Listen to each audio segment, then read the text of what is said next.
आज हम लोग बात करेंगे घटना चक्र के एक महत्वपूर्ण अध्याय के बारे में जो पॉलिटी से रिलेटेड होगा। इस घटना चक्र के सभी क्वेश्चन को आज हम देखेंगे। 1 दिवसीय जो भी एग्जाम हो रहा है और सारे क्वेश्चन घटना चक्र से ही करवाऊंगा आप लोगों को। जो आज का चलिए अब हम क्वेश्चन पे आते हैं। आज का पहला क्वेश्चन है, निम्नलिखित में से किस अधिनियम के द्वारा बंगाल के गवर्नर को बंगाल का गवर्नर जनरल पदनाम दिया गया? तो इसका हो जाएगा 1773 रेगुलेटिंग एक्ट के तहत बंगाल के गवर्नर को बंगाल का गवर्नर जनरल का नाम दिया गया। इसी प्रकार हम नेक्स्ट क्वेश्चन है दूसरा नंबर, कलकत्ता में सर्वोच्च न्यायालय की स्थापना किस अधिनियम के तहत की गई थी?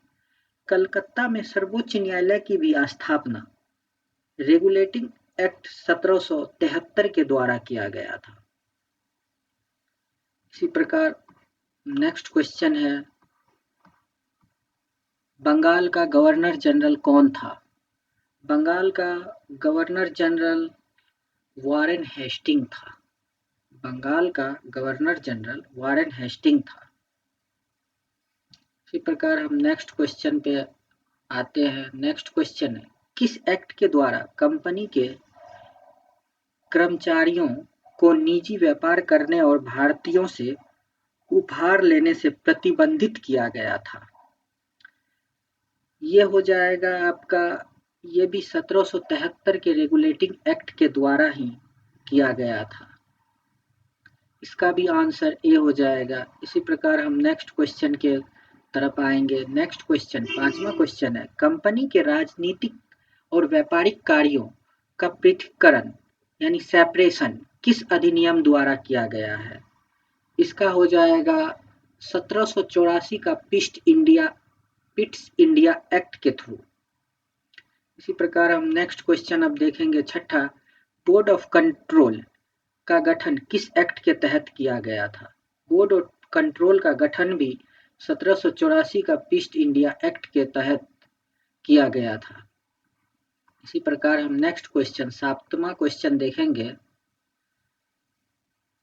1786 के अधिनियम के तहत गवर्नर जनरल को कौन सी विशेष शक्ति प्रदान की गई थी? बताइए कि गवर्नर जनरल को 1786 के किस अधिनियम के द्वारा विशेष शक्तियां प्रदान की गई थी? इसका हो जाएगा प्रधान सेनापति की शक्ति।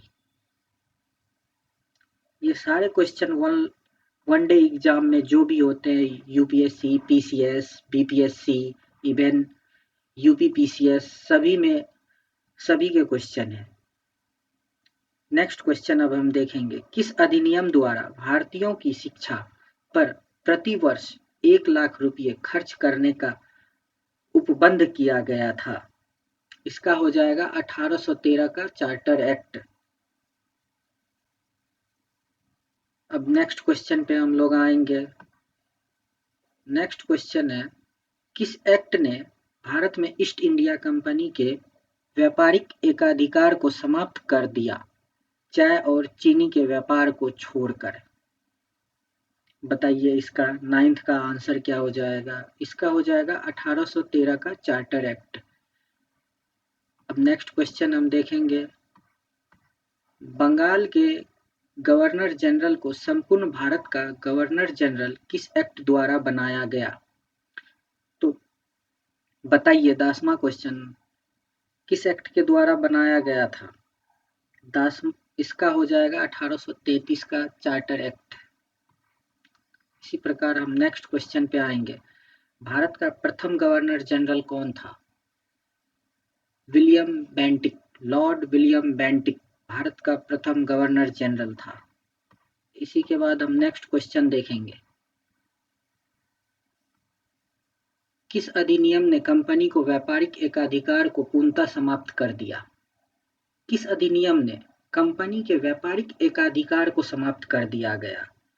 इसका भी हो जाएगा आपको 1833 का चार्टर एक्ट।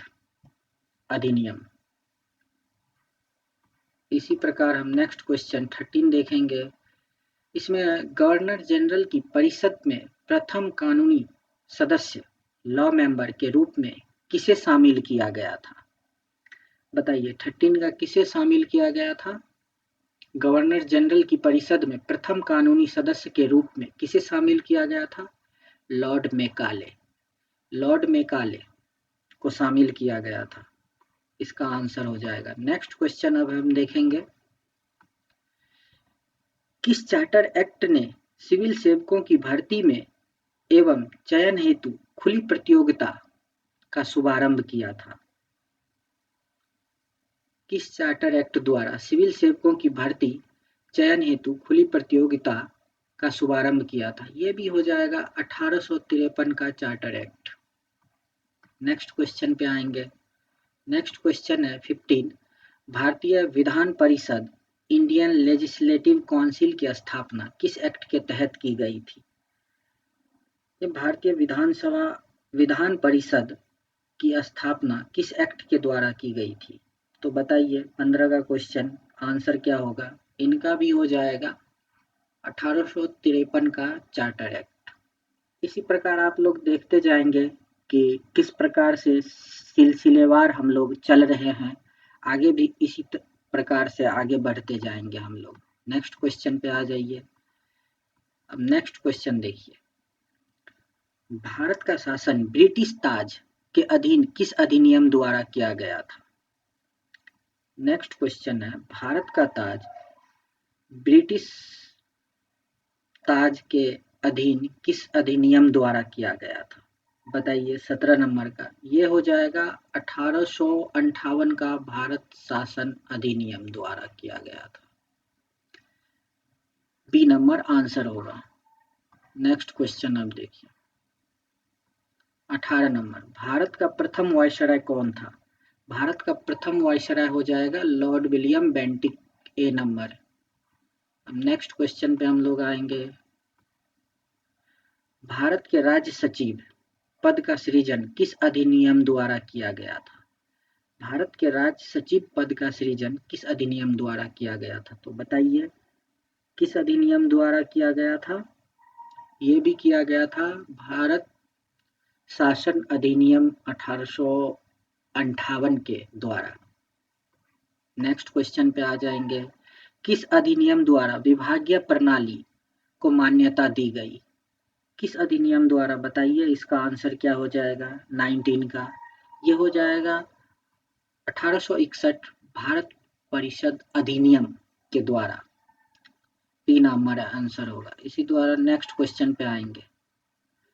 वायसराय को अध्यादेश जारी करने की शक्ति किस एक्ट में प्रदान की गई थी? बताइए इसका हो जाएगा 1861 act. B number answer. Next question आएंगे 21। भारतीय विधान परिषद को बजट पर बहस करने की शक्ति किस अधिनियम द्वारा प्राप्त हुई? पहला ऑप्शन है 1861 का एक्ट, दूसरा 1982 का एक्ट, 1909 का एक्ट, 1919 का एक्ट। तो बताइए आप लोग ये। इसका हो जाएगा 1892 का एक्ट। इसी प्रकार नेक्स्ट क्वेश्चन पे आएंगे। मार्ले मिंटो सुधार के नाम से किस अधिनियम को जाना जाता है? बताइए मार्ले मिंटो सुधार के नाम किस अधिनियम से को जाना जाता है? तो बताइए आप लोग इसका आंसर क्या होगा? मोस्ट इंपॉर्टेंट क्वेश्चन है। ये हो जाएगा 1909 का भारत परिषद अधिनियम। B number answer. Next question 23। मुस्लिम के लिए पृथक निर्वाचन मंडल का प्रावधान किस एक्ट में किया गया था? ये भी आपको किया गया था, ये किया गया था, ये भी किया गया था 1909 के एक्ट में ही। मुस्लिम के लिए पृथक निर्वाचन क्षेत्र का प्रावधान 1909 के एक्ट में ही किया गया था। इसी प्रकार हम नेक्स्ट क्वेश्चन देखेंगे 24। वायसराय की कार्यकारी परिषद में शामिल होने वाले प्रथम भारतीय कौन थे? दादा भाई नौरोजी, सत्येंद्र प्रसाद सिन्हा, महात्मा गांधी, अंबेडकर। तो बताइए क्या होगा? सत्येंद्र प्रसाद सिन्हा थे ये। नेक्स्ट क्वेश्चन पे आइए। 25। मॉन्टेग्यू चेम्सफोर्ड सुधार किस अधिनियम को कहा जाता है? बताइए। 1909 का अधिनियम, 1919 भारत शासन अधिनियम, 1935 का भारत शासन अधिनियम, 1947 का स्वतंत्रता अधिनियम। इसका हो जाएगा 1919 का भारत शासन अधिनियम। आज हम लोग इतना ही रखते हैं। ये 25 के बाद चलता रहेगा कंटिन्यूअसली, लगातार। आप लोग हमारे चैनल को सब्सक्राइब करें, लाइक करें, शेयर करें। थैंक यू, धन्यवाद।